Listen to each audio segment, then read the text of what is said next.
Hi guys, welcome back to my channel once again. This is Bartalkwithola and my name is Mujala Olua. Thank you so much for coming once again. This is the first video since Bartalkwithola clocked 2 years a few days ago, and I'm really so thankful for all the show of love. I've seen your messages, your emails and your comments. Thank you for celebrating Bartalkwithola with me.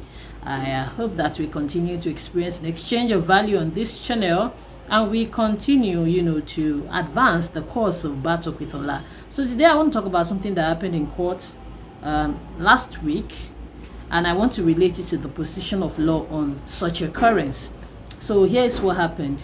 The prosecution had examined their witness, the IPO, the investigating police officer, and then the defense. There were a handful of defendants in the matter. So each defense counsel had, was examining the IPO in turns, and then there was this particular lawyer whom I've witnessed engage Milord, the court, the judge, in some sort of verbal exchange, in another matter, and whom I think the court has been treating with that prejudice since that time, but who appears not to understand or know that is being treated as such.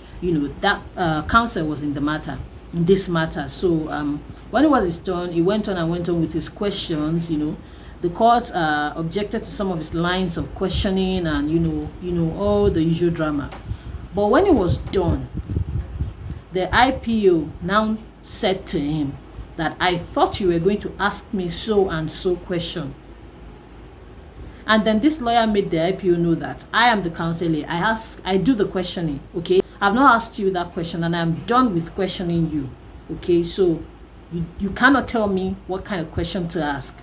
Then he sat down, and then the court now turned to the witness and then told him to answer the question that he had proposed that the counsel should ask. Do you understand? Like, the witness said, "I thought you were going to ask me about this defendant's mother, how the mother came about the property." And then the counsel said, "I did not ask you. I don't want to ask you. I'm done asking you." That's all for the witness, my lord.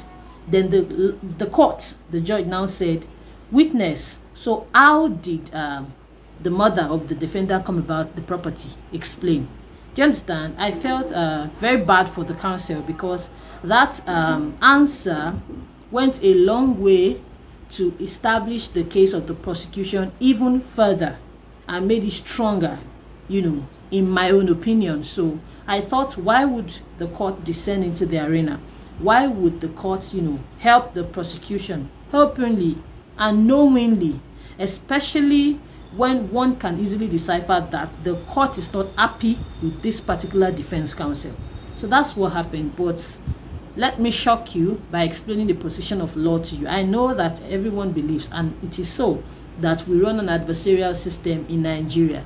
That means that both parties are at loggerheads to prove their case before the court. The court will not help either of the parties by descending into the arena and beginning to elicit information, to advance either party's case. Rather, the court allows each party to prove their case and then arrives at a decision based on what they have furnished the court, the information they furnished the court with. So, but there's a position of law that I'd like to read out to you, and it's in section 246 of the Evidence Act 2011, which allows the court, the judge, to actually put questions to your witness as a counsel. Yes, even without recourse to you, without seeking your permission. The judge, the court, can ask your witness questions that will help the court arrive at justice. Yeah, so I'm going to read that section out now from the Evidence Act. It says, and I read: "The court or any other person empowered by law to take evidence may, in order to clear up ambiguities or to clarify points which have been left obscure in the evidence given by any witness, ask any question he pleases, in any form, at any time, of any witness or of the parties about any fact relevant or irrelevant, and may order the production of any document or thing, and neither the parties nor their agents shall be entitled to make any objection to any such question or order, or without the leave of the court to cross-examine any witness upon any answer given in reply to any such question."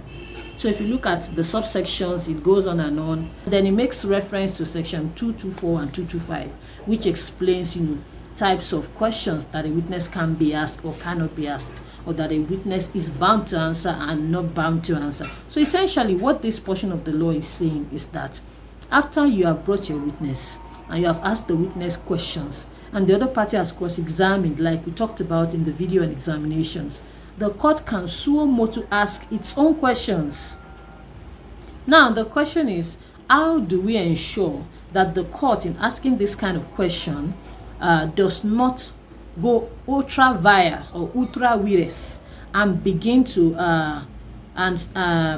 by tilting towards one party or helping a party establish its case against the other, because that would be unfair, that would be biased, that would be wrong.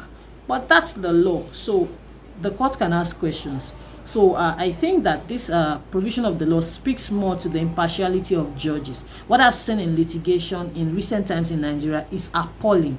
Judges are openly biased and openly prejudiced against one party or the other, and they are showing it because nobody will call them to order. It's sad, and it's sickening. It makes you want to puke sometimes, the way some judges show their bias and their support for one party against the other.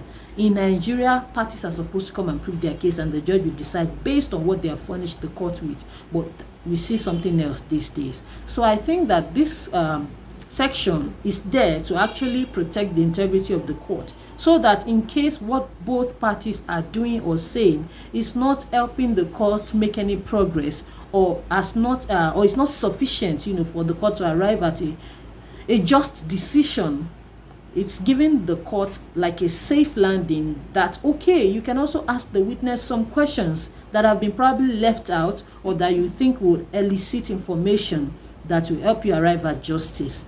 But the court should not use this weapon, as a weapon of injustice, of bias, of prejudice, So that's what I'm going to say. So you might like to read that section of the law again, for a better understanding, section 246 of the Evidence Act. If you look at subsection 2 of that section, it says that the questions asked must be relevant. So yeah, in the example that I gave, the question was relevant, because the witness had mentioned, the defense counsel had asked a question that had opened up a new set of facts that the prosecution had not talked about.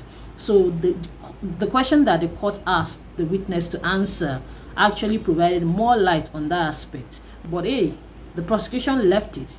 They did not do their job, so why assist them? That's how I see it anyways. But let me know what you think in the comment section. Let me know how you see it. So the question must be relevant, and they are usually aimed at clearing ambiguities, or shedding more light on the matter. And this applies to magistrates as well.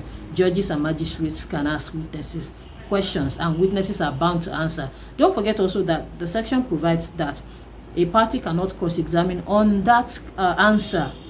So you've asked your question, you've had the opportunity to go through the rounds of examination as defense, as prosecution, as claimant, as defense, in any case, civil or criminal. When the court asks its own questions, suo motu, you cannot cross-examine the witness on that information. It is not allowed. Okay, I think that's another shield telling you that the court is not acting for you, rather it's only trying to arrive at a fair and a just decision. They are not acting for you, so you cannot cross-examine. Okay, the question, the answer they're eliciting is not for you, it's for the end of justice, so you cannot cross-examine on that. Also note that even if you are done with your witness, the court can still call the witness or recall the witness to put questions to him or not it, and you cannot object. So like what happened in this case, the counsel had said that would be all for the witness, and had handed the witness over to the court before the court questioned the witness as such. So even if you're done with your witness, the court can recall your witness and put questions to the witness, and you cannot object to that. So that's another thing to note. It's important to also note that the court must not descend into the arena. Whether the action of the court in asking that question that I gave in my example is descending into the arena, you tell me in the comment section. But the law is clear that even in asking this kind of questions, the court cannot and must not descend into the arena. The court must remain an unbiased umpire. You can see Okorie and the state, to get better understanding of what I'm talking about here. I'd like to also say that a witness that is not otherwise compellable cannot be compelled by the court to answer this question. I think I'm going to do another video on compellability of witnesses. So I have a written article on it. I will post it when I do the video. But a witness that is not otherwise compellable cannot be compelled by the court, for the court to put this kind of questions provided for in section 246 to him or her now. Yeah, so only compellable witnesses can be called by the court and questions put to them by the court in this kind of scenario provided for by the Evidence Act. So that's all I have for you in this video. I will see you in my very next video. Don't forget to subscribe to Bartalkwithola. To do.